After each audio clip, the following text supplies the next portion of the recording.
This week's fresh picks are Absolute Fire. The Absolute Universe kicks off its second wave with Absolute Flash, while Absolute Batman reaches the explosive finale of its first story arc.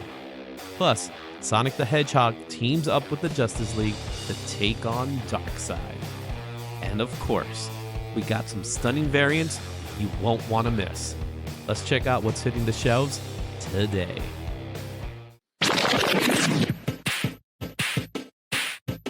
Yeah.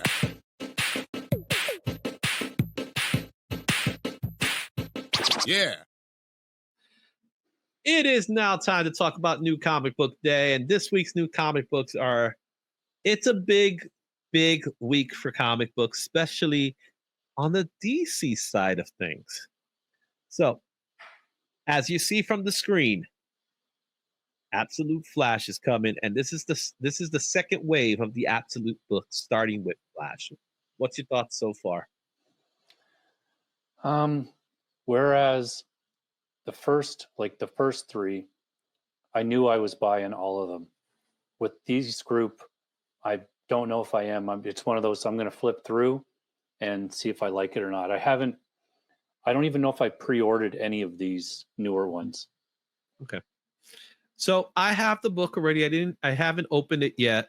I do have that copy. I actually have an extra copy. And I have the foil because I wanted to get the foil because I want to have the whole entire series of the foils. The artwork looks great, but the artwork, we already knew the artwork was going to look good. I'm curious to see how Jeff Lemire writes this version of Wally West, which that's kind of gets me a little excited that this is actually Wally as opposed to Barry. But it also got me thinking about Barry. But we'll get to that when we talk about Absolute Flash. So let's go and talk about last week's book, and that's Previously Fresh. This is the top voted comics according to the League of Comic Geeks. And number one this week was Absolute Superman number 5, which came in at 34% of the votes. Second place was the new book, Assorted Crisis Events, which is a time travel book. That was a new book that came out this week from Image Comics. That had 18%.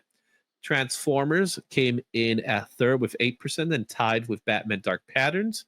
And at 3% was the latest issue of Geiger. Did you get a chance to read any of these books? Jay? Yeah, I've read all of them. Okay. I liked all of them. I wouldn't have put them in that order. I really enjoyed the Assorted Crisis Events book. It was a complete surprise.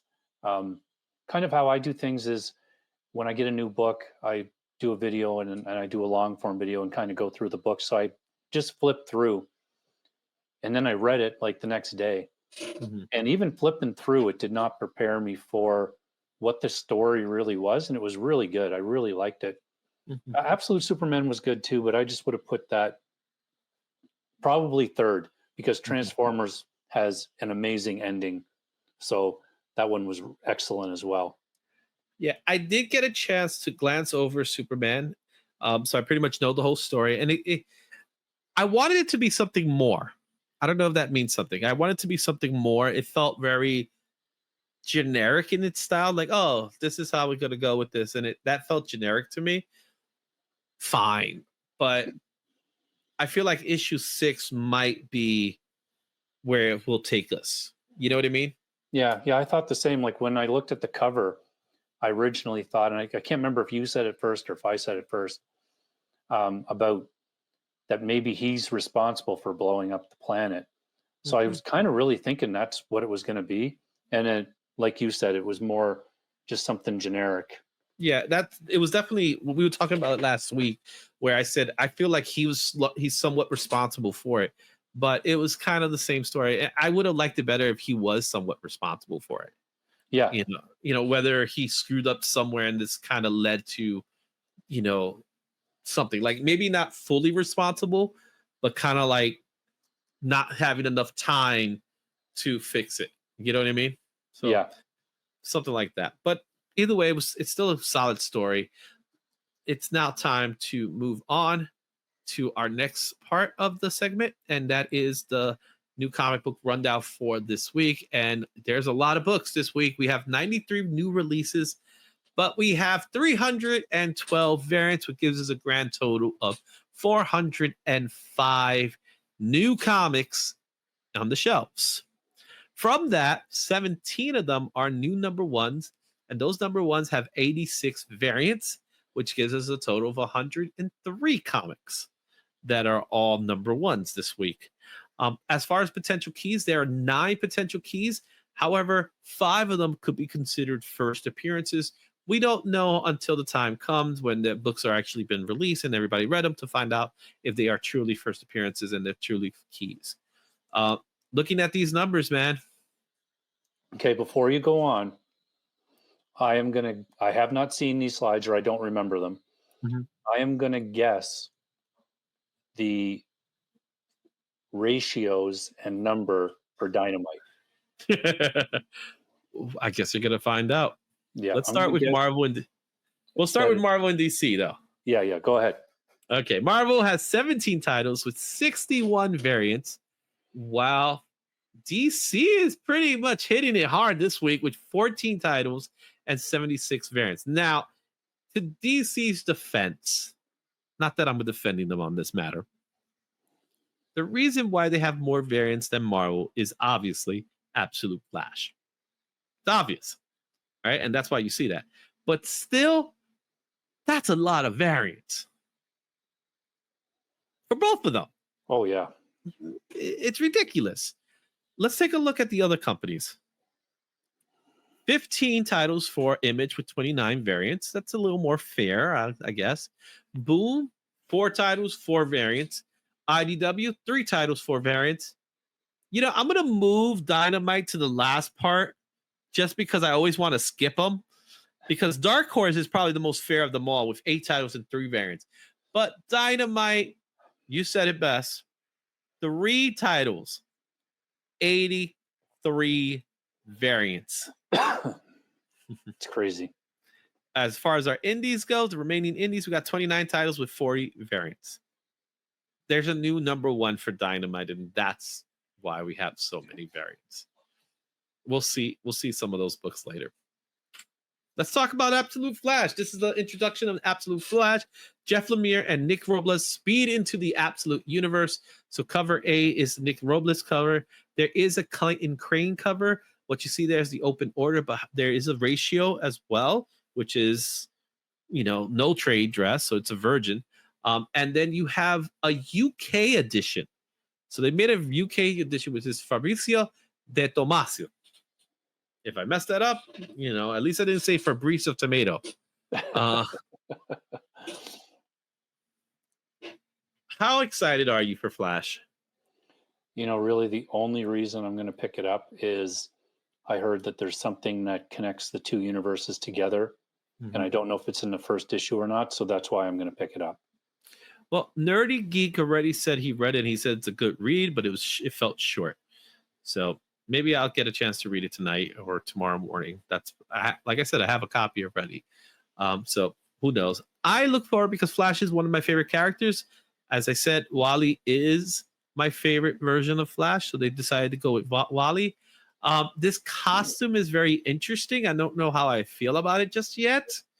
Not a big fan of the jacket for Flash because it seemed to catch a lot of air. Yeah, that's the part I don't like. It's like a jacket. Really? A jacket for a guy who's supposed to be the fastest guy alive? I feel like there'll be a lot of friction there. So who's to say? I will say, though, that the Wally run from the 90s with Vandal Savage, I love that run. I thought it was awesome. Oh, the 90s, Mark Waid's Wally West is the best. Why Jeff Johns decided to bring Barry back beats me because nobody was asking for Barry to return. Nobody was asking for Barry to return. I'm sorry. And it's not that I hate Barry. It's that nobody was asking for it. He died a noble death. That's my personal appearance.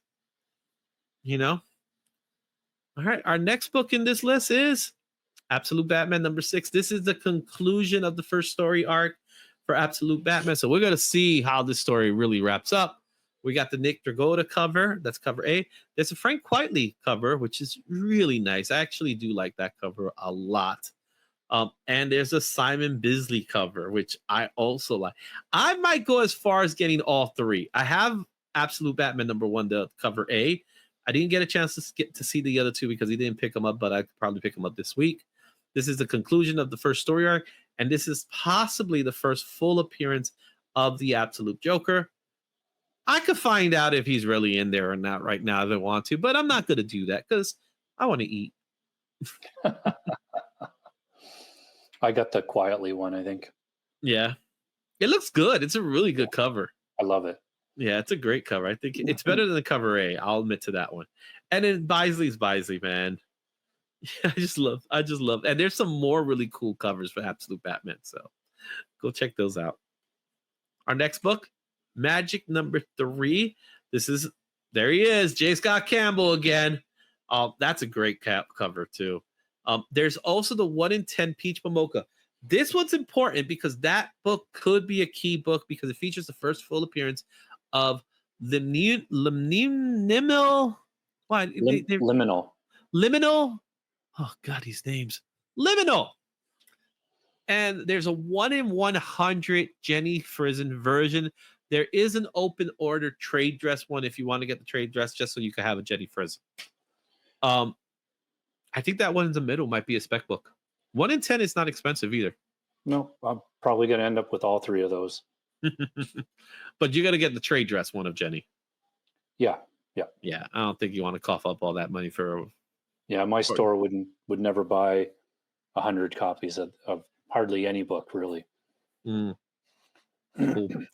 So what's your take on the Magic story? I've actually liked it. I thought it's been good. It's it's doing its thing. It has a story to it. It's introducing a couple new characters, and Magic is one of my favorite characters, so I'm in. Cool. All right, let's look at our next book, and that is New Champions #3. You have the Todd Knock cover, which is cover A. Derek Chu has a 1 in 50. There is also an open order version of that, which is a trade. And then the Sawi cover, which I think is a cool cover with the cell phone. This also features the first appearance of Magnetrix. They really can't come up with better names. Yeah, I've only got the first issue of this, but I might pick up that Chu cover. I love his art. Mm-hmm. Yeah. New Champions is technically their version of the Teen Titans, the new Teen Titans, really. That's kind of the way I see it. Champions also has the potential of being the title name for the MCU version of the team instead of going with new Avengers or Young Avengers. They'll probably end up calling them New Champions. I think that's more likelihood of happening. Yeah. Okay. Then we have DC Sonic the Hedgehog #1, the team of Justice League and Sonic, and they're fighting Darkseid. Instant sellout. Well, it's probably going to just along the same line as the Turtles and Naruto. Yeah, and I think that 1 in 25 might be a book to look after, because there's no other covers. These are the three you see. So the Pablo Collar, the trade dress one, and then there's the Ethan Young. With the Ethan Young's actually really cool one as well. Pablo M. Collar is the limited trade because you still have to throw in the logos. It might be a spec book. Yeah, I'll pick one up and try it if it's even still there. Yeah. We'll see. Sonic books go for good money. Like that's something because there is a fan base for them. So you never know. So if you guys see it, my suggestion is just grab a copy just to say that you have a copy. Another book that's there to watch is Red Sonja Attacks Mars #1. This is a premiere issue. Joseph Michael Lincier. I love his art. There's a 1 in 15 Greg Land. I'll pass on that one because I'm not a big fan of Greg Land. The 1 in 20 Jay Lee is pretty cool as well. This is just pure fun. It's not their first meeting though. So, but she's now attacking Mars. So now she's going to them. So how much fun do you think this book's going to be? That's the whole pitch right there. You just did the pitch that they gave. Mm-hmm.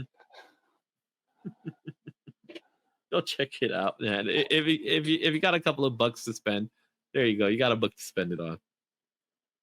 Our indie book of the week comes from Mad Cave Studios, and it's called Crush Death. There's only 2 copies of this book, and in the synopsis is as so. 2 brothers locked in a sibling rivalry wrestled for command of a massive nuclear submarine. The absolution in a near future irrevocable altered by climate change. Oh, it's climate change, sorry. Chief Science Officer Leanna Pearson finds herself not only caught between the Wilder brothers, but drowning in her fear of the surface world when something alien infiltrates the absolution and upends the balance of power.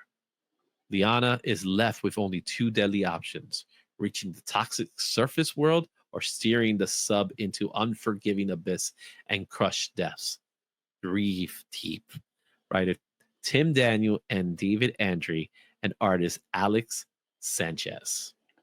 I'd love to give this one a try, but I highly doubt our store, like my store, is going to get any Mad Cave books because they're still caught in that diamond vortex.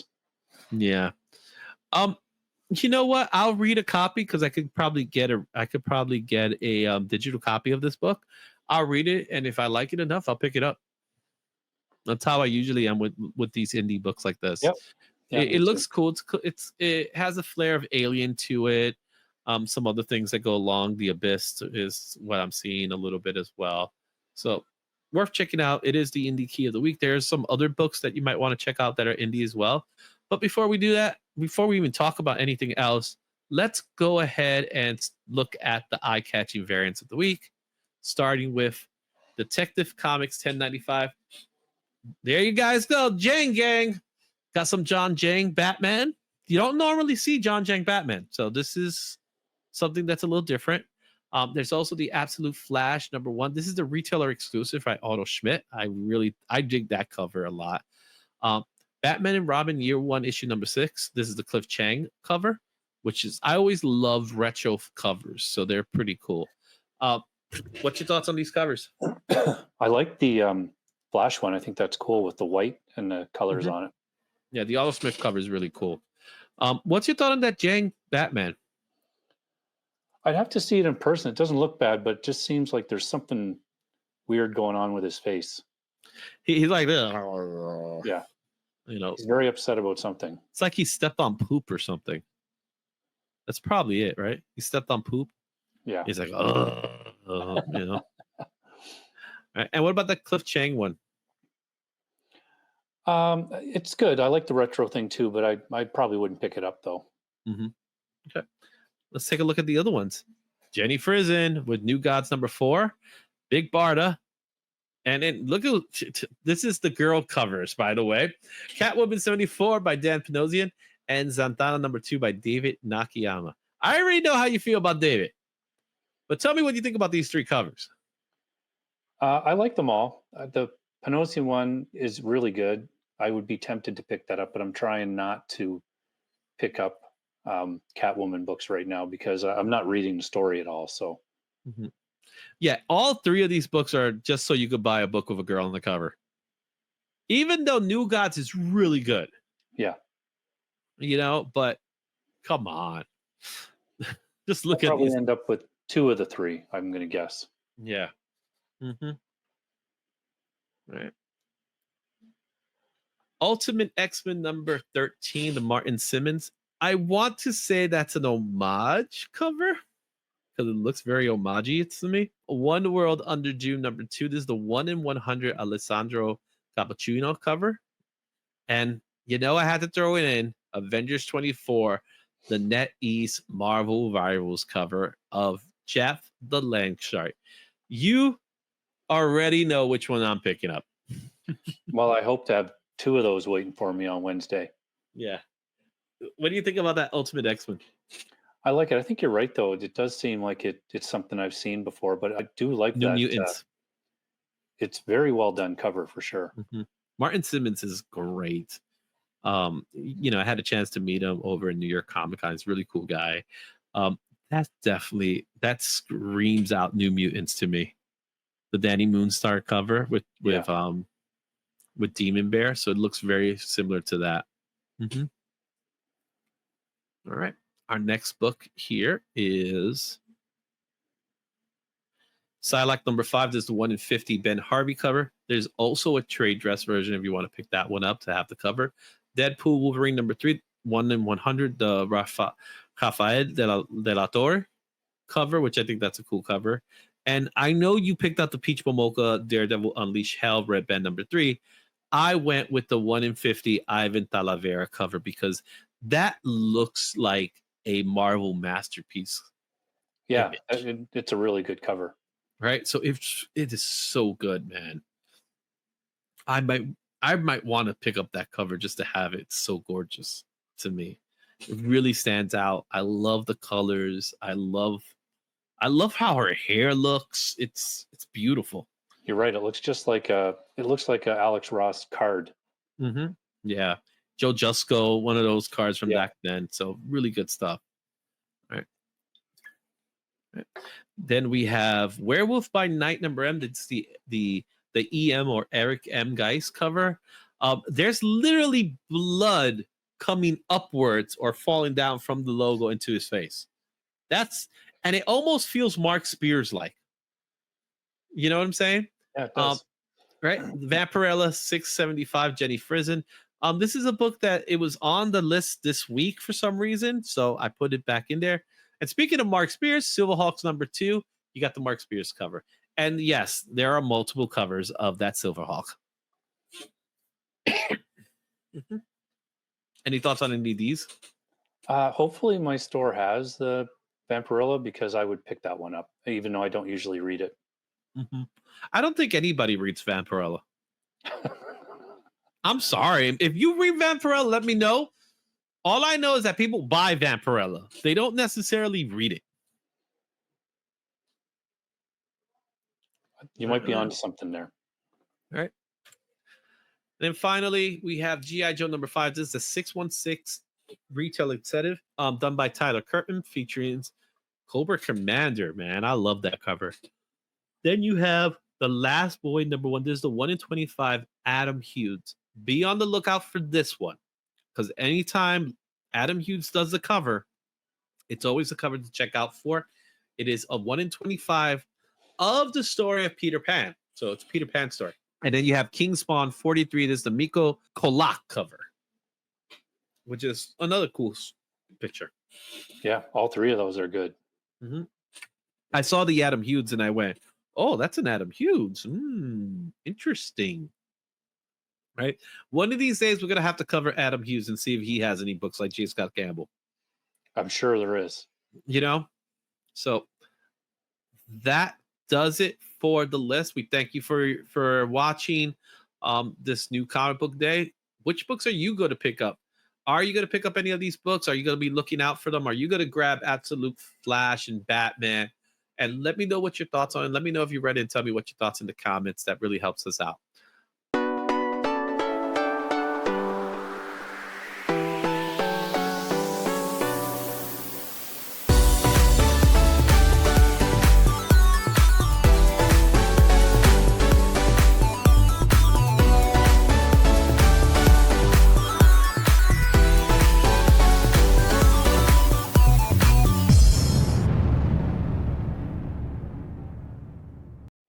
Thanks for watching. Don't forget to like, comment, and subscribe for more comic content. Check out these other videos for even more insight, and I'll see you at the next one. Excelsior.